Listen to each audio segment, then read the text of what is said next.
করছে প্রয়োগ কোন দেশে তার ফ্যাক্টরি। দেহ নামের আজব মেশিন বানাইছে কোন মিস্ত্রি। হায়রে দেহ নামের আজব মেশিন বানাইছে কোন মিস্ত্রি। কোন থিওরি করছে প্রয়োগ কোন দেশে তার ফ্যাক্টরি।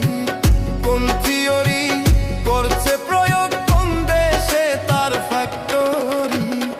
দেহ নামের আজব মেশিন বানাইছে কোন